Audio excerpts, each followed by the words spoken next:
finally, Yul Edochie, Nollywood actor and director, he announced the opening of his ministry, and people thought it was a ruse. People thought it was a joke.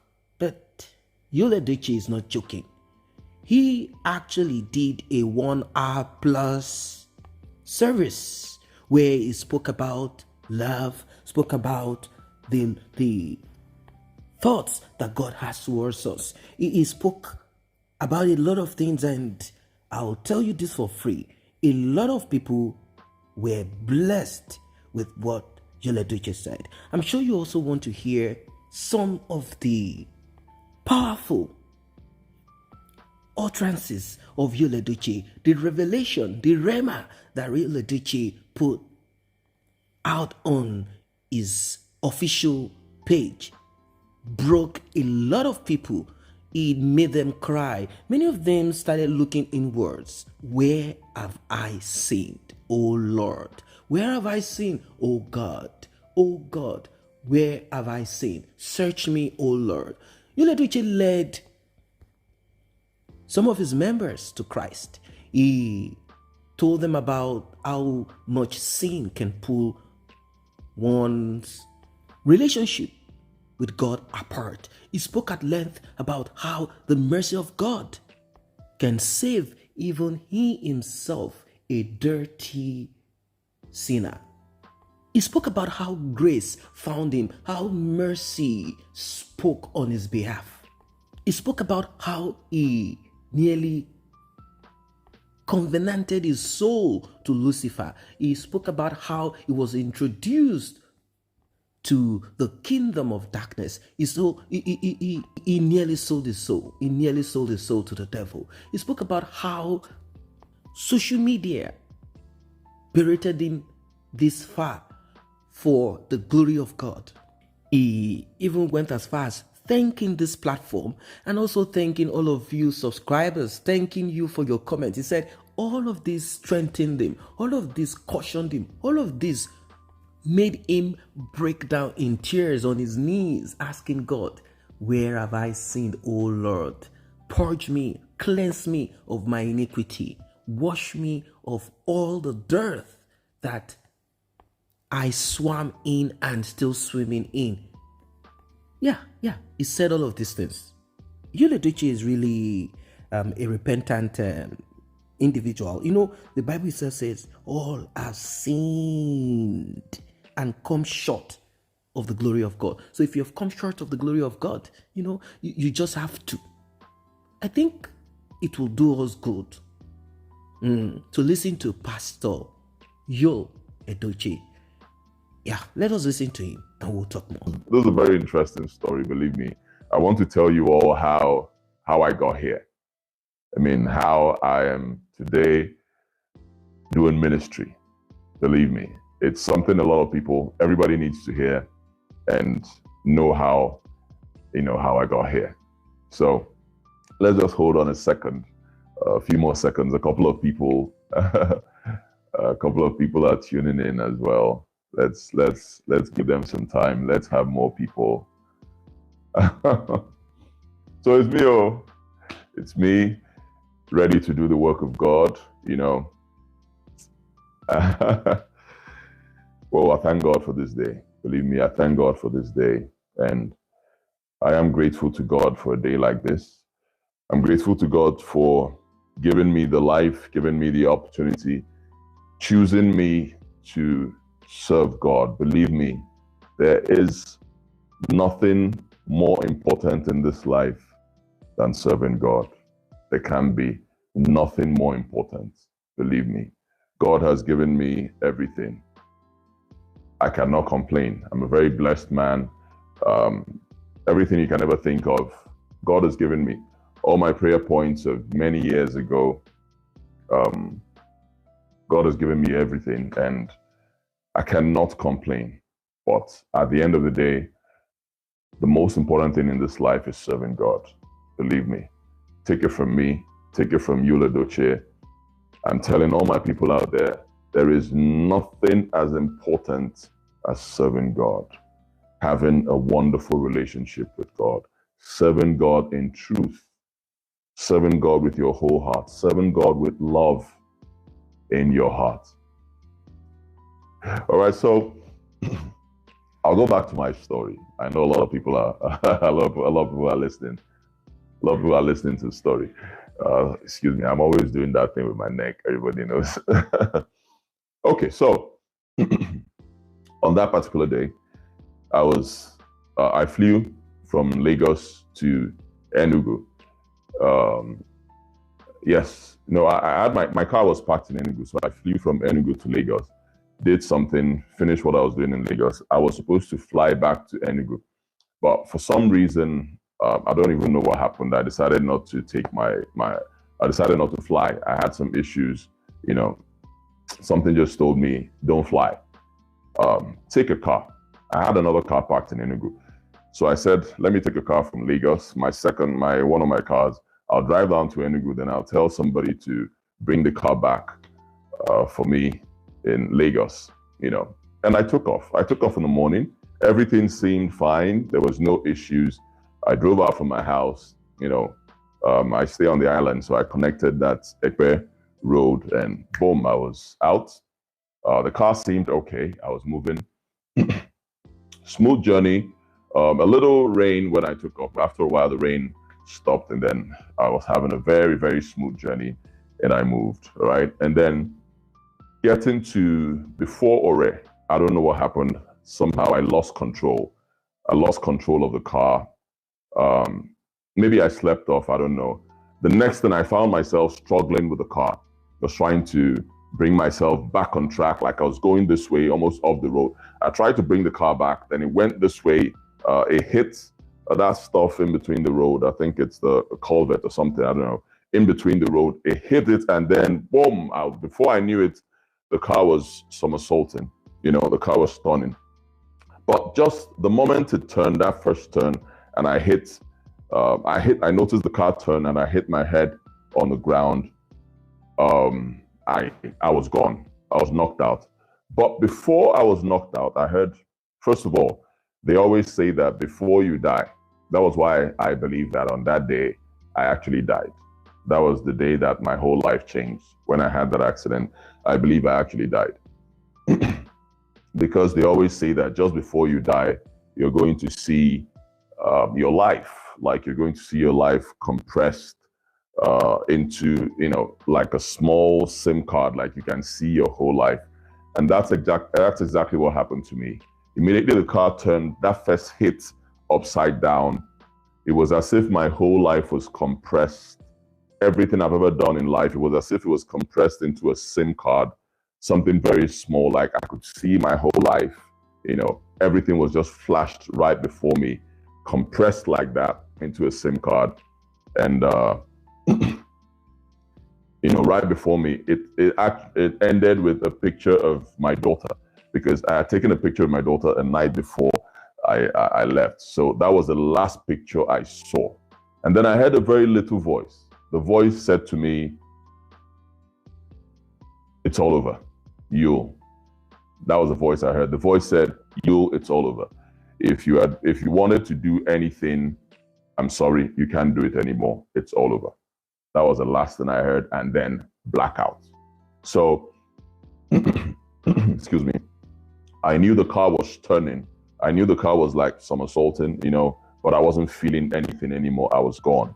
I saw my whole life right before me, everything I've ever done compressed right before me. And then I heard that little voice that said, "You, it's all over. If there's anything you wanted to do, sorry, you can't do it anymore." Boom. And that was it, blackout. So while the car was turning, I wasn't feeling anything anymore. I was gone. I was gone. The next time I woke up, it was like life came into my body from my legs. As if life just came into my body from my legs. It just came like that, and I woke up. I woke up inside this car. The car had stopped turning. It had stopped turning, and it just fell into a ditch, and I just woke up. Life just came into my body from my legs. That was when I noticed, okay, well, again, I'm back. I didn't know when the car stopped. I didn't know when it stopped turning, but life just came back to my body from my legs. Smoke was coming out from the car. The windscreen was shattered. The bonnet was shattered, everything. I climbed out of the car, like that. No scratches, nothing. I was fine. And a friend helped me, took me out. By evening, I heard a voice when I was all alone. I had gone to the hospital and everything. And I heard that voice that always tells me that I'm going to be a minister of God. That voice said to me again, you were given a second life, not a second chance, but a second life. That's what that voice told me. The voice said, you were given a second life and not a second chance. As days went by, the voice will always come and explain to me what a second life means and not a second chance. A second chance is a chance for you to go back and whatever you were doing before, whatever you had done, try to do it better. A second life is you are done with your first life, and this is the time to do a second life. A second life. That is what that's what was given to me, a second life. And excuse me, as time went by, same voice will always explain to me what actually happened. It said to me that my first life was gone. This was 2019. I mean, I got into Nollywood in 2005. I had a lot of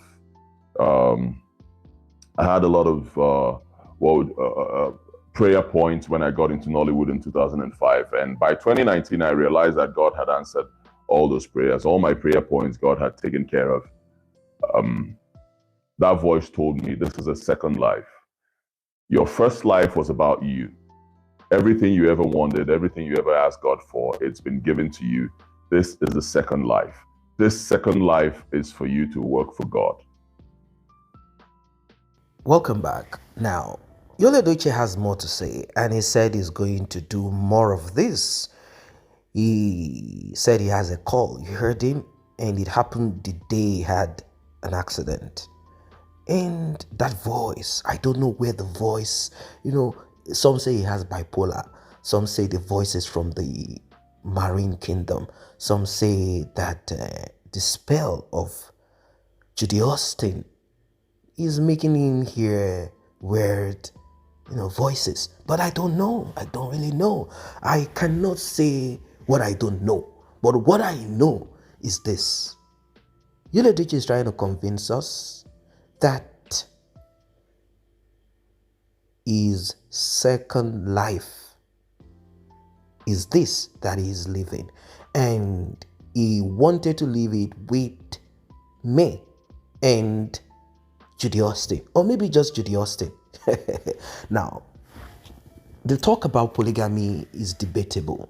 Yes, I know in the Western world, I mean among Caucasian, their culture, their tradition, and also in the beginning, yes, let's put it that way, God created Adam and Eve, not Adam, Eve, Eva, Rista, and Eva Queen, Eva. That's what we know. But over time, we saw those that God called after his own heart. We saw, okay, let's say one person that God said is after his own heart. And also a man that God said, I speak mouth to mouth. I'm talking of Moses, David, and many other Bible characters. Some of them had more than one wife. Yeah, so polygamy is debatable. If we are to debate about polygamy, well, some people might find reasons to it, some might not find reasons to it, but the truth be told, there is no woman on earth, if given the opportunity, really, I mean, maybe we'll find few that will say, okay, but if you ask women, do you want polygamy? Do you want your husband to acquire more women? When it's not as if they have problems giving birth and challenges of life, like what happened to Abraham and Sarah. I don't think there will be any woman that will accept such. If you look at the story of Abraham and Sarah, it got to a point, Sarah's maid, or let's use the word slave, even though that is also debatable, because there are people who say, no, I don't believe in the Bible, I don't want to hear about it, where God instructed them on how to enslave other people and how to deal with them. Let us not talk about that one. This is what I want to talk about. It got to a point, this slave, having given birth to a boy, she could not be, sent to go and pick this, go and do this for me. She said, no, you're a woman like me. Yeah, you're a woman like me. I have laid with daddy. And I have seen everything. It's Bola. So what is it about you? What makes you special? That you met him first? No, forget about that. She started acting in a certain way and it became a problem. That is what the Bible recorded. Even if she didn't act in a certain way, after Sarah got pregnant, she wouldn't be comfortable with it. She went on to meet her husband and said, hey, look, man, I don't want this anymore. Now, before Abraham listened and accepted, he did not go to ask God, but he went to meet God after. Now, you see? Anyway, Yul Edochie has been talking to us about Solomon constantly. And when I looked, I know that anything could draw someone's heart away from his God. But if you look closely, you will realize that Solomon got into what he got into as a result of his love for luxury and, most importantly, women. Those women drew his heart away from his God. When he goes around their altar, he didn't build the altar for them, although the resources that they used in building those idol altar was from the kingdom. So it means God's blessing was used to honor other idols. Now, when Solomon goes around those places, those wives will be like, hey baby, come over, come pour a little libation to my God. And he will say, oh no, I don't want to. Then he will pour. Then the other will say, oh there, you poured libation for, can't you pour for me? Slowly he started doing these things because he felt that he needed to please all the women. There goes the wisest man on earth. The wisest man on earth. There goes his life. Now, David, also a man after God's heart. His own case is quite different. It's different. It is different. He loved, okay, let me not use the word love. He likes women. As a king, he likes good things. He likes good things. All the while he was running helter-skelter. He was promised the daughter of Saul. So he did what he did. He was promised. But he couldn't enjoy it. He had to run, helter-skelter for his life. Because Saul was like, what nonsense is this? Who is this boy? Anyway, he also got someone else's woman. I think that is, why God came hard at him like, hey boy, why would you do such? If you wanted, I would have given you more. Why did you take someone else's soul? So people often talk about this Bible verse and say, at the end of the day, God didn't say, why did you acquire more women? Why did you acquire more women? Don't you know it's a sin against me, God? Why did you acquire more women? Why? Now, to balance it up, if this is acceptable, maybe because it will be too much of a hassle, it is written that for you to be a bishop, which still stands as a pastor, here and there, you must be a man, diligent, upright, a man with one wife. So the standard has been put there, a man with one wife. Maybe the reason behind this is because it could become an hassle. You have to now settle issues at home. You have to now, your strength, and you have to now take care of these women's needs. And when you are now called to pray or to, you will not be able to. Maybe that's the reason why that is put there. we are still digging deep. But in the case of Yul Edochie, he didn't go about it well. He went about it badly. When I say badly, he did go about it badly. He announced it on social media. Who does that? Who does that? Or maybe he already felt that May is behind the accident I had. Who knows? We will be listening to more from him. What are your thoughts about this one? Yul Edochie is now a pastor. Pastor Yul Edochie. He said he has a call, and that call is there. He spoke at length. He said a lot of things. But most of the things, here and there that he spoke about are things that we've dealt with severally on this page. Many people have asked, why are we still talking about Yul Edochie? Now, do you see why we are still talking about Yul Edochie? Can you see? Can you see? Regardless of what anyone thinks, if Yul Edochie continues in this, either God called him or he didn't call him, soon he will have his church. He will have, what you just need is the ability for him to tell people, I saw your underwear in the realm of the spirit is color blue.